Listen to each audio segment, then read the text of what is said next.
So thank you and for being patient with us as we kind of work through our tech issues.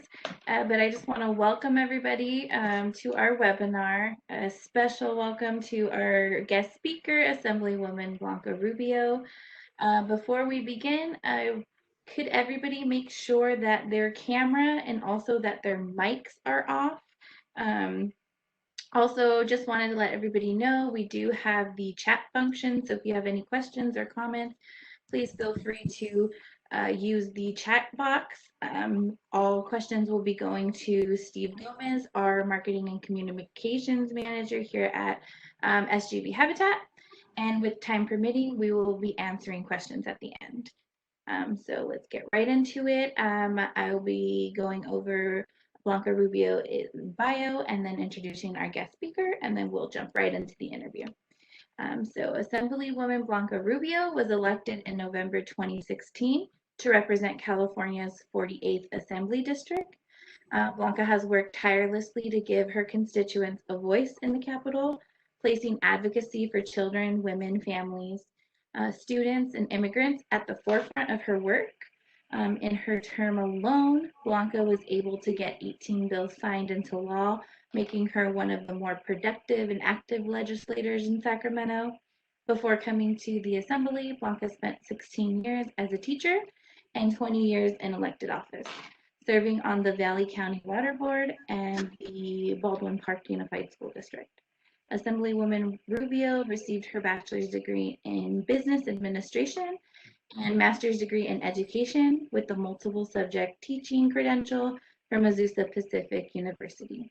Blanca Rubio is a resident of Baldwin Park and a proud mother of 2 children. Our interviewer today is Leah Schuler. She is our volunteer manager here at San Gabriel Valley Habitat and also my wonderful boss. So take it away, Leah. Oh, thank you, Brianna. That was fantastic. And welcome, Assemblymember Blanca Rubio. We are so pleased to have you with us. And again, our apologies to everyone. As you can see, we have a static photo of the Assemblywoman, and that is due to some technology issues. All I can say is it worked in practice. Thank you, everyone, for bearing with us if you came in a little early and heard us trying to troubleshoot. But as you can see, she is on with us, though her camera is not, or the software is not working properly with her camera this evening. So switching gears, again, welcome Assemblymember Blanca Rubio and staff. Can you tell us, we really have been, these past the last 2 Women Build webinar interviews, we have been highlighting inspiring women in the San Gabriel Valley who are in state or local politics. And we would love to hear, initially you had a career in education. Can you walk us through your career and what inspired you to enter state politics? Absolutely. Thank you so very much for having me. I'm excited. I can't believe this is the middle of my 4th year already on the Assembly. But in terms of my career, I actually started in human resources. That's why I have a business degree. I started my human resources career about 10 years prior to me starting my educational career. So what actually happened was I was a human resources specialist and a credential specialist for the Baldwin Park Unified School District. And I had a degree in business in my head and in my, kind of my career path. I was going to be in human resources for the rest of my life. And, that was the career that I had chosen at that point. And so I went and got a business degree from Azusa Pacific University, and I was working for the school district in the credentialing department. Back in 2000, when there was a teacher shortage, if we recall, in the good old days, I guess I'm going to start calling them, we implemented class size reduction. And that meant that instead of 30 to 35 kids per teacher, we went down to 20 to 1 for kindergarten, first, second, and third grade, which meant that we needed to hire a whole bunch of teachers. Well, the problem, as it is today, is that there's not enough teachers. So we had a teacher shortage at the time. And my boss at the time said, hey, you should go teach. I had a really good relationship with all the principals in all the schools. That was my job, was to connect teachers with the principals. So I had, just working relationships, really good relationships with all of them. And when my boss said, hey, you should go teach, I was like, oh my God, there's no way. I'm more of a tomboy.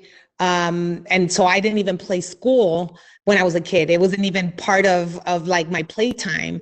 And so I never thought in my mind that I was going to become a teacher. But at the time, I had worked for the school district for a few years and really liked, helping. In my job, I was helping teachers, but I saw what they did and it was really interesting. So during the teacher shortage, my boss said, hey, you should apply to be a teacher. There's, a lot of jobs around the district, and all the principals, and they would hire you in a minute. And so I was, back and forth. And I said, okay, fine. And they said, well, what do I need at the time? And I joke about it all the time. At the time, they needed somebody with a degree and a pulse. That was basically the requirement to going into teaching at the time. And I was like, okay, so I got both. And so I was literally in my human resources office on Friday and started teaching on Monday. Now, it was obviously really, really scary. However, I think for me personally, knowing that I didn't know, or I knew what I didn't know, was really valuable, because I was like, look, if I'm going to do this, I need all the support I can get. And so I started teaching. I had really a great support system. They knew that I had never taught before, not even substitute teaching. Again, I had never even played school when I was a kid. And so I knew it was going to be a tough challenge. However, I really had a really good support system. Azusa Pacific University was amazing. They said, okay, come back. If you get your master's degree in education. I was getting really wanted just a credential. So I started with what they called an intern, pre-intern permit to be able to teach. And then I went back to school to APU to get my teaching credential. Again, just God knew, I think, in my opinion, that I was meant to do what I was meant to do. And so my master teacher, what you call them, was retiring that year. So she was like, hey, I got nothing to do. Let me just come with you. And she literally spent like 3 months in the classroom with me, helping me, doing demo lessons, helping me organize my classroom, the kids. And so it was 3 solid months. And she gave me all her materials. If you've ever been or know and have family members that are teachers, that's really, really important, because it costs a lot to be completely prepared. So anyway, started teaching. But at the time, I was already a water board member. I started my political career I was elected in 1997.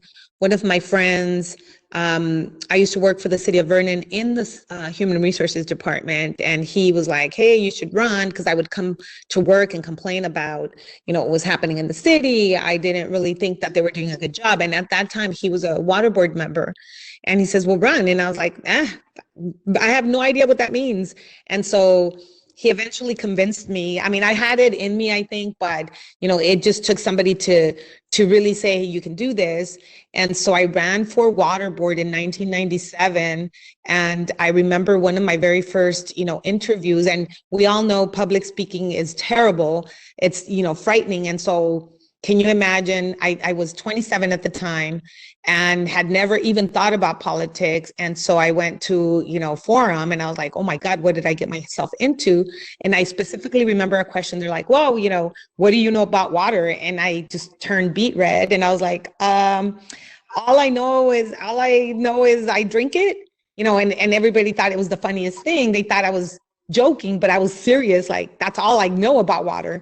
And so I did a few of those forums, but I think the most important thing that I did, and if you've ever volunteered in any campaigns, and I call it old school politics, and I think it's true today as it was then, is you knock on doors. So my friend, Albert Robles is his name, gave me a list. Now we are all technology, savvy, except for today.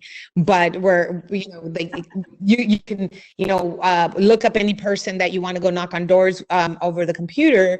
At the time, not only did I not have the money, but the technology wasn't as available as it is today. So he gave me a list and said, "Hey, go walk and knock on doors." And I was like, "What do you mean?" And he says, you introduce yourself.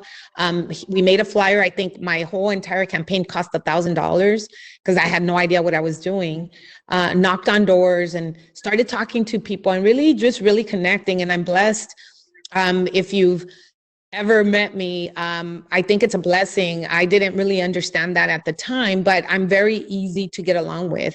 My mom calls it sangre liviana, which is, translation is light blood. In other words, as soon as you meet me, within a few minutes, you take a liking to me. Just the type of personality that I have. And so at the time I would knock on doors and really connected with folks. I speak English and Spanish. I don't know if you know my history. I came from Mexico. My family and I were deported when we were kids. And when I was a kid, came back to the United States and really had kind of the story that a lot of the folks in Southern California, specifically in Baldwin Park, had. So I was able to connect with those folks. And I remember winning my very first election. Oh, and I was a bartender. So that's another kind of a, at the time I was just, oh my God, I'm a bartender. But now I'm like, oh my, that's life skills. I cannot, begin to tell you how many life skills I learned just from bartending. So I was a bartender. And in Baldwin Park, and my bartending days were Saturdays and Sundays from 10 a.m. to 5 p.m. Now, most of us don't go to a bar at 10 a.m. except for old people that are retired. And guess who votes? Old people that are retired. We call them the gray power, right? And so I remember, kind of looking back at my career path, it was so eclectic, I like to call it, because I had no real path. At that time, I was like, I don't know who I am. I don't know what I want to do with my life.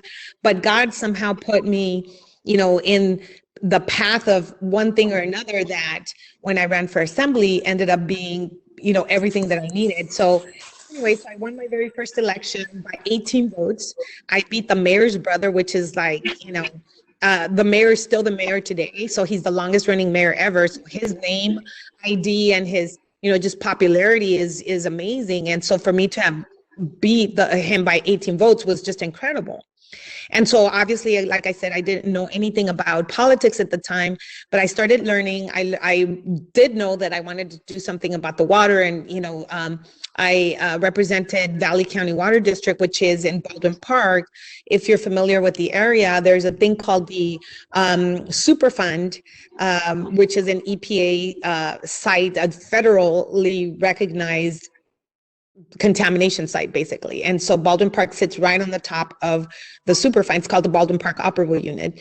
And so I knew that my constituency deserved better, just the folks around me deserved better. So I knew I had that, right? And so when I started on the water board, it took a while to get into the whole, Robert's Rules of Order and the Brown Act and, just the technical part of being an elected official. But the part that you can't learn is the desire and the, just kind of the willingness to really put yourself out there and communicate with folks and, be willing to be criticized. It's a big deal. A lot of look at elected officials and we go, oh my God, they don't know what they're doing. But even if we don't know what we're doing, the reality is that most people won't put themselves in a position that, most elected officials do. And so it was really an incredible learning experience for me. I would not trade it for the world. I was embarrassed a lot of times because I didn't know what I was doing. And so that started in 1997. Again, fast forward to 2000, when I started teaching, it was coming together. My career path and my path was coming together. Of course, I didn't know that at the time. Now, looking back, I know how important and critical those times were. And, all the times that I was embarrassed, all the times that I didn't speak well at, whatever event I was at, and the nervousness, everything was part of growing up, if you will. And so I started teaching in 2000. I was teaching in Baldwin Park, and of course, the same thing that I did for the water district, I wasn't happy with what was happening. Our students, we had the 20-to-1 program from K to 3, and my district, Baldwin Park Unified School District, was basically trying to eliminate the program because of budget issues, which, now that we're going through another major crisis, budgetary crisis, obviously my perspective is different. But at the time I was like, there's no way, you're hurting people. And so because I was elected in Baldwin Park, I was basically told that I needed to shut up because I was, I could lose my job. Some of the board members on the school board knew me as an elected, and we all make friends and we all make enemies. So my enemies were basically saying, if you don't shut up, we're going to fire you. I didn't have my full credential yet, so it was easier to fire me at the time. So of course, instead of me, and if you know me, my personality is I'm not going to back down. So that was more of a challenge to me. I said, oh, really? So I'm going to run for the school board. And the assistant superintendent at the time was like, that would be interesting. I said, oh, no, you watch, I'm going to run. So of course I ran for school board in 2003 and was elected as a school board member. I had to quit my teaching job, and which was in December, because it was a conflict of interest. But let me back up a little bit. I was still a water board member and I was a school board member. Plus I had to quit my teaching job. And again, in teaching, there's really no jobs in December. You have to wait until the beginning of the school year, which is in, usually July or August, to be able to get a job. And so I said, I don't care. I was single at the time. I didn't have any kids. So I really didn't have the stressors that most people have if you're raising a family. So my income suffered a little bit, but again, I was single. I always figured if I was starving, I could go to my mom's house and eat. It's just kind of what my mentality was at the time. If I had to do that over again now, there's no way I would have done it. But it's all about being young and really fearless. The young fearless, not fearless, right? And so anyway, so I substitute taught for the next 6 months, and I was serving on both the water board and the school board. So of course my political enemies were like, well, you have to quit one. And I said, absolutely not. I'm not quitting any of them. Again, looking back now, I don't know what I was thinking, but so my political enemies sued me to get me off of one or the other. And they thought that they called me a money-hungry politician, is what the correct term was at the time. Now, those of you that have ever thought about running for any kind of office, I'm going to give you a little secret here. Water boards pay a hell of a lot of money in comparison to school board. So just to put it into perspective, a typical water board member can make up to $2,500 a month just for attending meetings, and you get, full medical, full dental, full vision.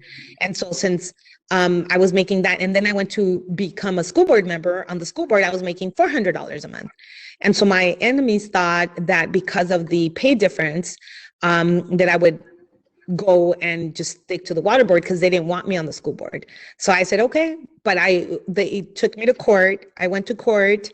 Again, don't recommend it for anybody. It was the worst and the best time of my life. Again, I'll kind of explain that later, but so I was sued and I won the case. What they were suing me for was incompatibility of office because the water board was in the same city as the school board. So essentially what they were trying to allege was that I could, change people's water rates, or in this case, that I can change the rates for the school boards, which would have been a conflict. Well, in a water situation, you kind of go into, and that when you move into somewhere, they just tell you, okay, this is the water district and you turn on your water and this is what it costs. You really don't have any options. And so the jury ruled on my behalf. I didn't have to quit either of them. However, at this point, it's already 2005. At that time, I was engaged. Actually, I had just gotten married in July, and my term ended in November or December of that year. And so I figured, I want to have a family. So I didn't run for water board anymore. So I stuck to the school board. I was still teaching. I started my family a couple of years later. My son is 13 now. My daughter's 12. And so I figured, okay, this is going to be too much. So I started, instead of 3 jobs, I only had, the kids were another one, but instead of 4 jobs, I only had 3 now because I had given up my water board seat. Started teaching, being on the school board, really rewarding. I love teaching. I was teacher of the year twice. I think my best asset as a teacher was, again, knowing that I didn't know everything because I didn't come from a teaching background. So I always looked for help. I always asked for help. I always, I remember one day calling my principal going, Cindy, I think I messed this up. And she was laughing. And I said, what are you laughing at? She's all like, most teachers won't admit that they screwed up a lesson. And I was like, well, I don't want to mess up the kids for the rest of their lives. And then so she came in the next day and we redid the lesson. So I know I didn't screw them up because we redid the lesson. But it was really kind of, again, being able to put myself out there. And I tell you that because it's very, again, at the time, it didn't make any sense to me, or I wasn't even thinking that way. But now, that's what we do every day. I have to be honest. I have to be forthcoming. And if I mess up, I have to be able to suck it up and admit it because I don't want to ruin, whatever it may be at that time, right? At that time, in my teaching career, I was teaching kindergarten. I would mess up little kids' lives for the rest of their lives. I mean, that's how I saw it. And so I was able to learn how to, again, be very honest, forthcoming, admit when I was wrong, admit, just a whole kind of plethora of skills that are serving me now. So anyway, started teaching. I didn't think about, I wasn't one of those people that expected to move up in my political career. It would just happen. I happened to run for water board, and then I saw something wrong in the school board, and I happened to run for school board. I've never been, people even ask me now, like, what is my future? And I really, politically, I don't think that way. Of course, we all want to, to advance in our careers, but it's never been, nothing has been a stepping stone for me. It's always been just really organic about what I could do at the time. Now, when I get pressed really, really, on what I want to do with my career, I want to be able to sign the dollar bill. So if you want a goal in life, my goal in life is the Secretary of Treasury so that my name is on the dollar bill. And so that's how I look at it anyway. So I was teaching, I had my kids, I have, little kids at the time. I was a school board member. So I thought, we're doing pretty well. And of course, during term limit, now the age of term limits, my assembly member was terming out.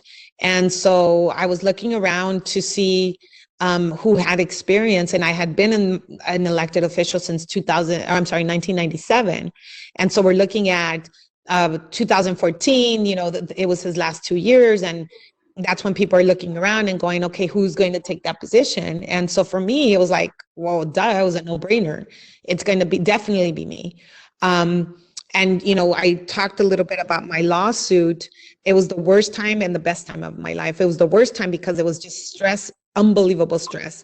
I was going to court. If I lost a lawsuit, I would have to pay $25,000 to the person that sued me, plus their attorney's fees, which I was a teacher. I was a substitute teacher. There's no way that I had that kind of money. But again, being young, I was like, who cares? So I took on the challenge anyway. But that particular period in my life prepared me. And I truly believe that God had that path set for me since way back. We always talk about God is not going to put you through anything that you can't handle. Well, I was able to handle that. And so fast forward, when I decided to run for assembly, I knew that position was mine, just because of all of the things that I had gone through, personally, professionally, the road, it was a crooked road that I took to be there. And so I remember thinking, I understand now, God. I know why I went through everything that I went through. And so the day that I decided to run for assembly, I knew that was my seat. And part of running for any office is raising money. And, you know, when we talk about state politics, I had to come to Sacramento once a week to do fundraising, to get support. And every single time that I met with somebody, and I met with everybody, and of course I was told no, but when I met with folks, they said, you know, how do you plan on winning? And I was like, well, you know, I'm the most qualified person, blah, blah, blah, blah, blah. Well, my opponent at the time had worked for Hilda Solis, had worked for Judy Chu. He basically was the chosen one for the assembly seat. So he had all of the endorsements, had all of the money.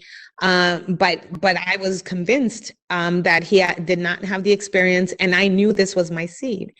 And so I remember calling everybody going, hey, can I get your support? And they said, well, Brian, you know, it's Brian's seat. I'm like, well, last time I checked, we don't assign seats. Last time I checked, you have to really get people to vote for you.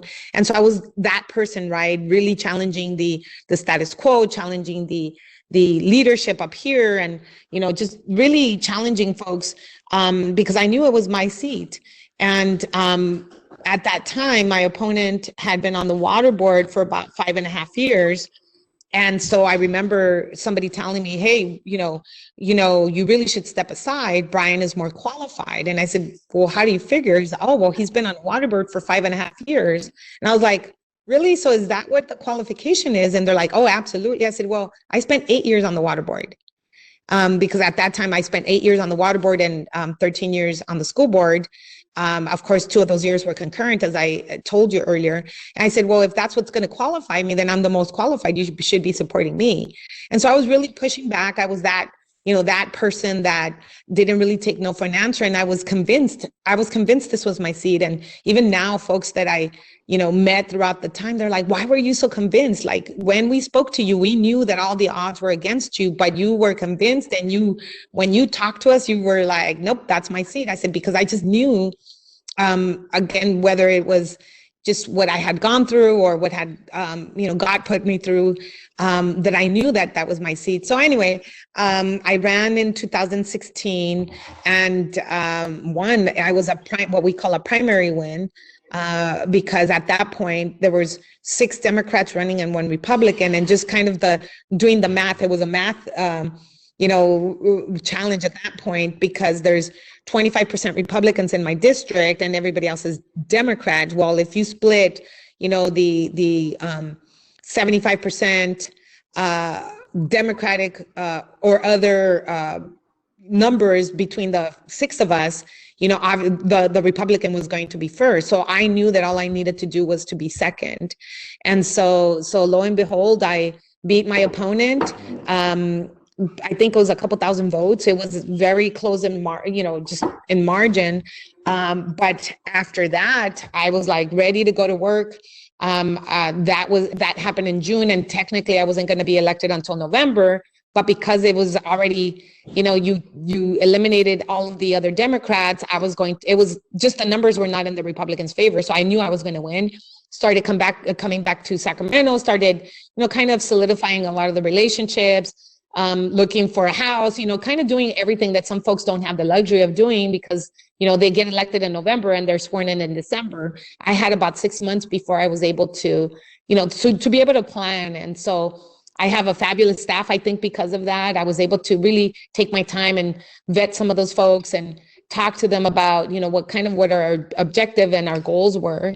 And so here I am, like I said, almost 4 years later, and I've been, you know, for me, it is the best time of my life. I feel so blessed and fortunate to be, you know, where I am today, because I you know, there's very few people that get to say, you know, that not only are they now legislators, but I told you my story. I was deported as a kid. So I'm literally the first person that had been ever deported to be a legislator. In terms of females in the legislature, I believe I am 154. And to put that into kind of context and perspective, there's been about 4,500 men, and I am number 154 as a female. And so that in itself for me was just amazing. And, hopefully by now, that there's another Rubio in the legislature. I'm really proud of my sister, Susan Rubio, who is now a senator. Kind of the same story that I had, but we were able to, not only for me to break the barrier of being undocumented at some point in my life, and being woman number 154 in the legislature, but now my sister ran 2 years later and we were able to elect her state senator. And so I think she's 160 something in terms of female, but we broke some barriers. We're the very first sisters ever, not now, not concurrent, just ever to be in the legislature, and both previously undocumented, so we were really kicking some of those doors open that we talk about as, females, just to be able to say that I did it is great. But now my sister, being a state senator, and by the way, we're roommates up here. So we, we get to be what we were when we were kids and really affect policy and in the state of California. And she's my senator, I'm her assembly member. So not only are we sisters, but we work really closely together in terms of legislation and priorities. And so again, I'm just really blessed to be able to be up here. My son and my daughter are just amazed at what our life has become. They get to hang out with Governor Newsom. My sister Susan loves to tell this story, but when Governor Newsom was elected, I sit in the front, near the closest to the dais, and Governor Newsom came and said hello. And Elena Kolinakis, who is a really good friend of ours, is the very first woman to be lieutenant governor. And so my kids knew Eleni because she helped me and I helped her, and she helped Susan, et cetera, et cetera. But my son runs up. When we were sworn in, my son and my daughter are with me, and so my son sees Eleni and runs up and says, "Oh, welcome to the family, Madam Lieutenant Governor." And she's like, "Oh my goodness," and my son takes out his phone and wants a picture with Eleni. Looks over at the guy next to him, who is Governor Newsom. My son looks over and says, "Hey, can you do me a favor? Can you take a picture of me and the Lieutenant Governor, please?" And Newsom's looking at him like, "Who is this kid?" And of course he's like, "Sure." Grabs my son's phone, takes a picture of Eleni and my son. And then Eleni says, "Hey, do you want a picture with that guy?" He's like, "Sure." So Eleni took a picture of Governor Newsom and my son was very like, he's just that guy, like, didn't even think twice about looking at, now the governor of the 5th largest economy in the world and say, "Hey, can you do me a favor and just take a picture?" So Eleni laughs and she says that Governor Newsom looks over and is like, "Who is that kid?" And Eleni says, "Oh, that's Blanca Rubio's kid." And he's like, "Oh my God." And, now Susan had been elected at the same time. And he's like, "That kid's amazing, but I want to meet the parents too." And so we have this running joke. And so every time we're around and Governor Newsom's around, and by the way, he's brilliant. He remembers everybody's names. He'll see Aiden and be like, "Oh, hey, Aiden, how are you?" And my son thinks it's the greatest thing ever that the governor of California knows him, his first name, and not just the governor, but the lieutenant governor as well. So anyway, I can talk up forever. So if you have any questions, I'll make this my stopping point, and we'll address any questions or anything else that you would like to know. But I hope that you feel it and hear it in my voice about how tremendous this opportunity is for me and for my family to be able to represent you and be able to fight for issues that are important to you and to all of us in that community. Well, we are very grateful, not only to you, but also to Susan. I'm really excited to see what the two of you will be doing in the future for California. So talk to us about, as you know, Women Build. It's a movement about empowering women to be leaders in our local community, and we do that through affordable housing.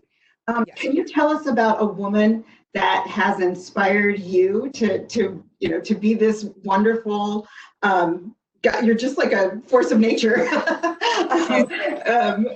Who has inspired you? What woman along the way has inspired you? Well, first and foremost, I think my parents and my mother have a lot to do with it. My dad was part of the Bracero program. If you know about the program, my dad is 79. He'll be 80 in August. And he's been in and out of the country since he was 19 years old. My dad was going back and forth. We lived in the border town, Juarez, which is right on the border of Texas and Mexico. And he would go back and forth to work, because if any of you know Juarez, Mexico, it's the worst, not only economically, but it's the drug, capital of the world. So it was really dangerous. So my dad wanted to make sure that we didn't grow up in that situation. And so he would leave, but guess what? My mom had to stay behind and really, take care of the family. I am the oldest of 5 now, but I'm the oldest. And then I was 14 months when my mom and my dad had Susan's, I don't know if you know, but Susan's a twin. So I was 14 months old when my brother Robert and Susan were born. So my mother had three kids within 14 months. And during the cloth diaper years, where she had to wash everything, and really to grow up in an environment where, yes, dad was the breadwinner, right, going back and forth to make sure that we had money, but really my mom having to take care of the 3 of us. And then 3 years later, my sister Sylvia was born, and so she had 4 kids in 4 years, and really had to be really strong for all of us. My dad moved us to a little town called Weenie, Texas. That's where the work was. And when the Bracero program ended, I always say, we still needed to eat. So my dad continued to go back and forth, but at that time took us to Texas, and that's where we were deported. And again, kudos to my dad. Obviously he was the head of the household, but left mom, and mom had to really be the strong force in our family and really take on the challenges of, being poor, being deported. And so when we were deported, we were sent back to Mexico. My dad had to basically snuck into the country again, went to Los Angeles, California, while my mom waited with us until we had enough money to take the family back to LA.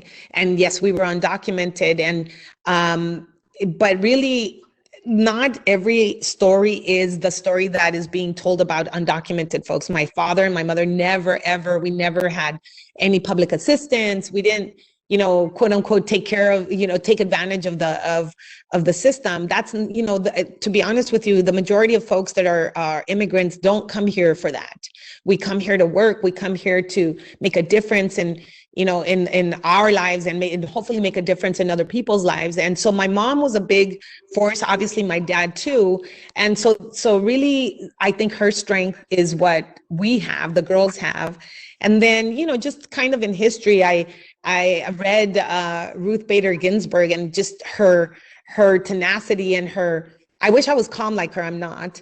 That's my goal in life, is to be as calm, as collected as she is, but really to take on kind of the establishment that she did, to be able to become who she is today, is really inspiring to me. I mean, I have a lot of women in my life that have really taken, and they're not necessarily famous women, right? I have my best friend, Jack White, and his wife Edna White took both Susan and I basically under their wing when I was elected in 1997, and really mentored us.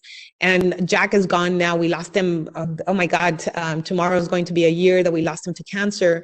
But Edna, his wife, is amazing. Jack was a police officer, LAPD officer, a commander, and she kind of had the same story. They have 3 kids, and she was when Jack was gone a couple weeks at a time, he was in the drug enforcement and had to leave for 2-3 weeks at a time. Edna really took care of the family and grounded the family. And so they took us under their wing and really mentored us and taught us about, what it is to give back. Jack was an amazing person.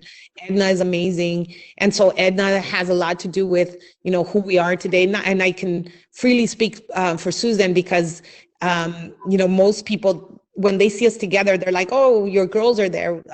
They're part of the women's club.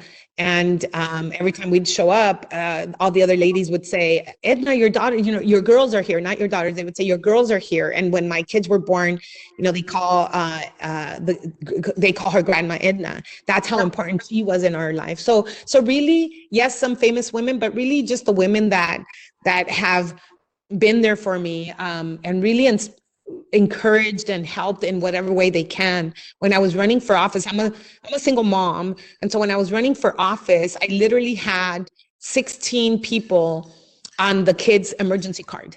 So that at any given moment, there was anywhere, there was at least 16 people that could go pick up my kids from school or take them out if there was an emergency.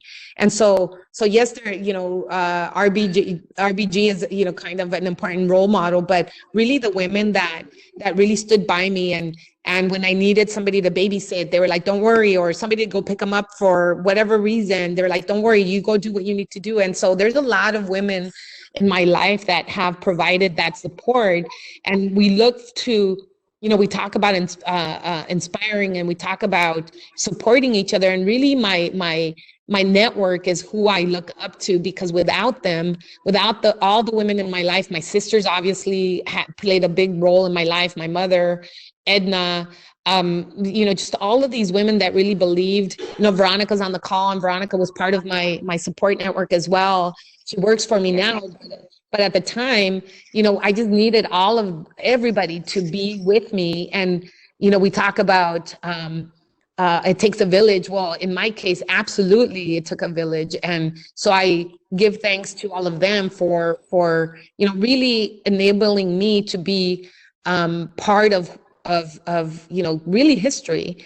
But we tend to, I don't want to take away from any of that, but I'm lucky enough to have that support network. A lot of us don't. A lot of women that I meet don't have that network, because we think, unfortunately, it is our path in life is we're kicking down those doors, and a lot of the women haven't really learned, and not their fault whatsoever. I think a lot of the men were groomed, for the positions, and women have not been groomed. We were just expected to be whatever it was. And we have to do a better job of grooming folks to take our positions, and really mentoring, the next generation. And by generation, I don't mean younger. I mean the next generation of leaders, whatever the age may be, because we all need somebody to really tell us, number one, in terms of politics, to run, but number two, that we are worthy enough to have these positions. And I think if we all think about that, we can inspire each other. And, instead of having famous people on our inspiration list, we can have, in my case, my sisters, my friends, just the neighbors, everybody that really formed that support network that got me to where I am. I love how you said it takes a village, and that you were able to lean on each other. I'm guessing that those 16 people on the emergency card are still some of your strongest supporters, and still part of that village that is supporting you and cheering you on. And challenging you, I hope. Absolutely. I can't get away with anything. I get my, and even now with my kids have a big, obviously they have their auntie is a state senator, and their mama is an assemblywoman. And for that, just that in itself is such a huge, kind of achievement, but responsibility too. And I remember when, my kids are 13 and 12, and this is my 23rd year in office. So they were born into this lifestyle. Susan's been in office now 16 years. And so they don't know anything but being in an office, being an elected official, because they see it with Susan, they see it with me. And when I wanted to talk to the kids about running for office, the way I explained it to them, I was like, hey guys, there's this place called Sacramento. And I said, you know how mama takes care of the schools, because I was a school board member, and they understood that.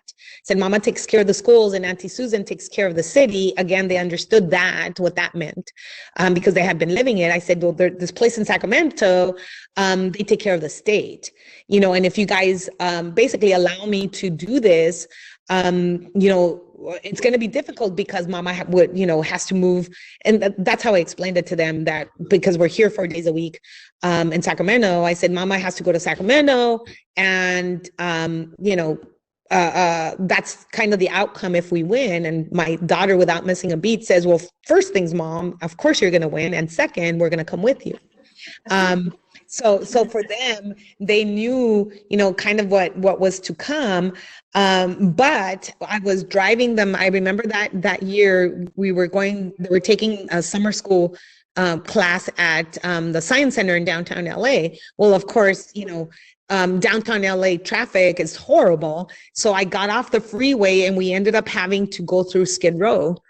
And when we were going through Skid Row, my son and my daughter automatically were like, mama, what's happening? Why are they all here? And I said, and I explained to them what it meant, you know, to be homeless, and, you know, that some of these people just didn't have homes. Some of them, you know, had other issues. My son looks at me and he says, well, now that you're an assembly member, mom, you have to fix it. You know, very matter of fact. I agree. Yes, right. And so in their mind, they really grasp what this means. Now, obviously, how we go about fixing it is a whole nother conversation, but he knew that this position had responsibility. My responsibility is to fix it. And so that's, you know, if we eliminate all of those 16 people and really everybody from my network, my kids are looking to me to fix it, you know, whatever the issue may be. And so the responsibility is huge, not only for the constituency, but for me to have to look at my kids and say, hey guys, look at what we did.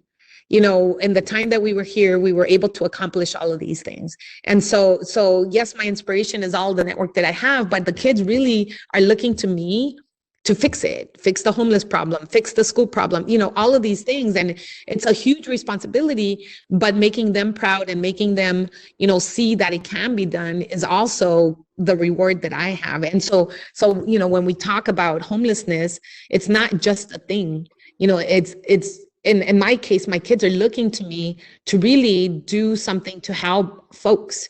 And, you know, I assume, you know, and I know you all are looking to me and to others to help fix it, but really my kids' face looking at me expecting that I'm going to have to fix it is much more of a responsibility than, you know, no disrespect, than you all are. You know, obviously I want to fix it, but I want to fix it because my kids are depending on it. And not just my kids, everybody's kids are depending on it. You know, that's the generation that is going to be affected the most if we don't do something about the homeless problem. They're going to inherit all of the, you know, the missteps or whatever you want to call it that we didn't do, because at this point, it's my responsibility. I can sit here and tell you, oh, so-and-so didn't do this, so-and-so didn't do that. But in reality, you know, going back to what I talked about earlier, having to take responsibility and really looking at folks and saying, I can't blame this on anybody else. It is my responsibility to do everything that I can to fix this issue. So anyway, it's a long-winded answer, but that's, you know, kind of my inspiration to what I do on a daily basis. No, and I think that's wonderful. You've touched on some things that are obviously very important to Habitat. So tell us, what is your vision for affordable housing in your region, in your district, in the San Gabriel Valley? Well, if I may, you know, I told you I'm very honest. I think we need to stop talking about it. I'm frustrated because, you know, last year, every single bill that was on the floor was all about housing and affordable housing. Well, we built less housing. You know, last year, actually, it's been on there for 2 years. We've built less housing than we've ever have. Well, let's stop talking. I think that's my frustration. So first and foremost, now I think, and I am going to say it, and we are not always going to agree. And I always try to tell folks that, but I think this is the opportunity to try and get around some of these CEQA, excuses. I know CEQA is there for a reason. And if we're using it for that reason, then I'm all on board. But if we're using it just to halt housing and production, then that's the wrong thing to do. And so I think for me, now that we're in this crisis, I think this is a perfect opportunity. I'm looking at it as an opportunity. I think we need to invest in housing and stop talking about what we're going to do and actually do it. I know that the budget is $54 billion deficit, but if we don't put people back to work, our housing crisis is just going to get worse. And the way we can do it, again, I don't have the answers as to how, but in my vision is we invest in housing and really stop talking about what we're going to do and start production. And we talk about there's 80 assembly districts and 40 Senate districts. It's very obvious that the issues are very different in each region. We need to have, and I want to thank Senator Rubio. She has a housing kind of a cohort, but we need to really engage the folks in those communities and talk about what we need to do for our region. My region is very different than Santa Monica. And you all know that there's a vast difference between it. So we need to engage all of you guys and all of the folks that are interested in in building housing. And I've had conversations with Habitat for Humanity, and I think you guys were the ones that told me about a program in New York where there is kind of like a Sallie Mae, Fannie Mae type of state program where folks can tap into to be able to get loans for housing.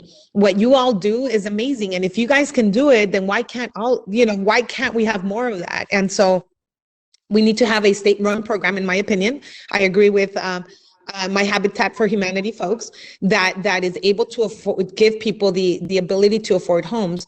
My other frustration about housing is people look at housing as if we need to build apartments. No. Yes, apartments are needed. I'm not going to disagree with that, but we talk about lifting people out of poverty. That's, the talking point and the buzzword all the time. We need to lift people out of poverty. Well, the number one, in my opinion, and in the past, way of getting out of poverty is by owning a home. You build wealth that way, and you inherit that. You pass it on to your kids, and it's generational wealth at that point. As opposed to making a whole bunch of apartments where people are going to live and never really own anything.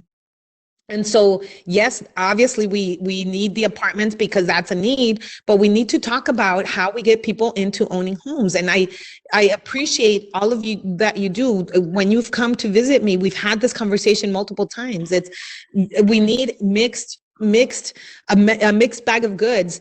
Putting people into apartments is not the solution.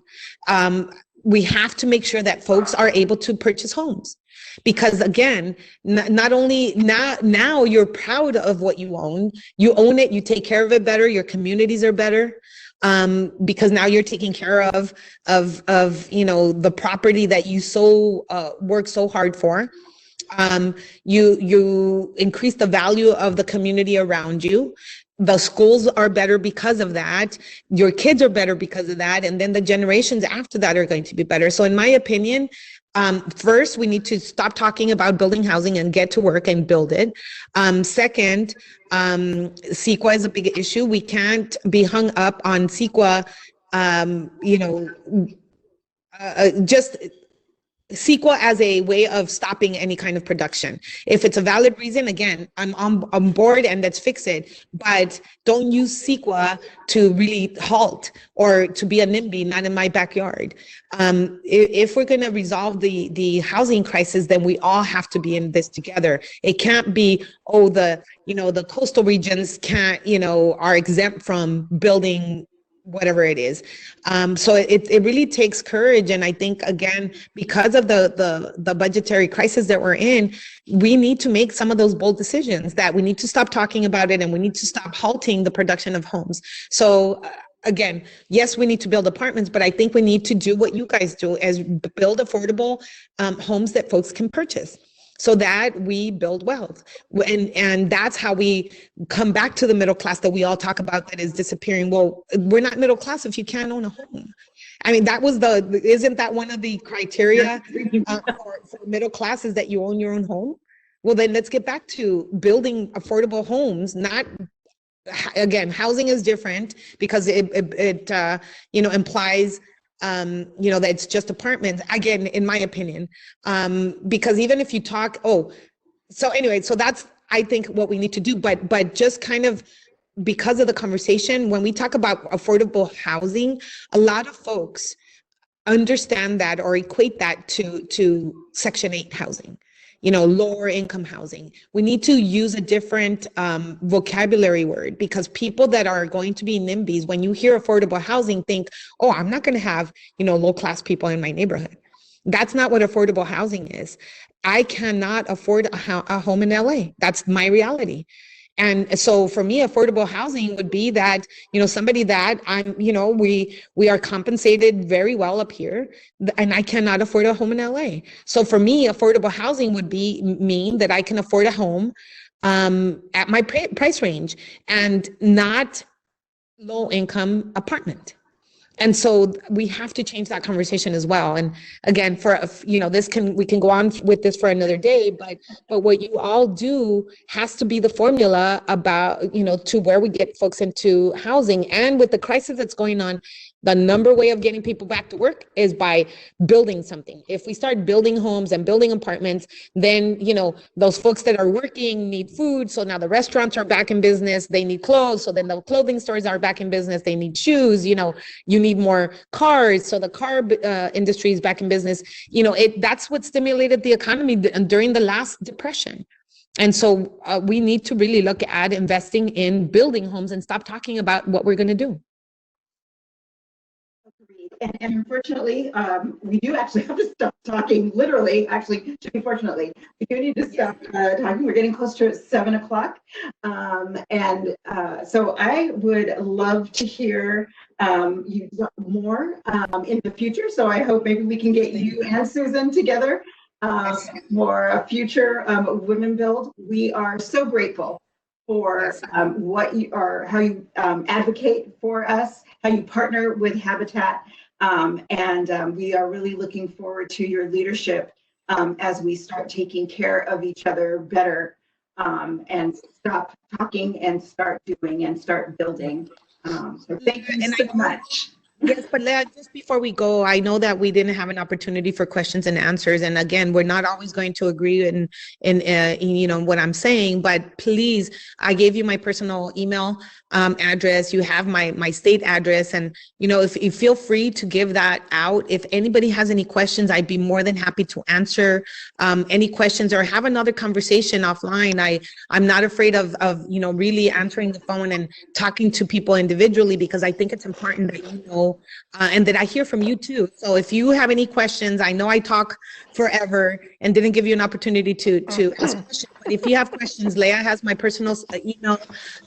Please feel free to give it out, and I will do my best in answering the questions. And if any of you want to really talk to me offline and, just kind of on a one-on-one conversation, you can reach out to my scheduler, Hilda Escobar, and she'll make it happen. I have been known to just pick up the phone and people are kind of creeped out. They're like, oh, you're actually calling me. I'm like, yes, you requested a phone call. So anyway, thank you so much. Again, I'm sorry that I took on, just talked forever, but I think it's important that you know where I'm coming from. And then from now on, the next conversation, we can address the issues that are pressing right now. So much.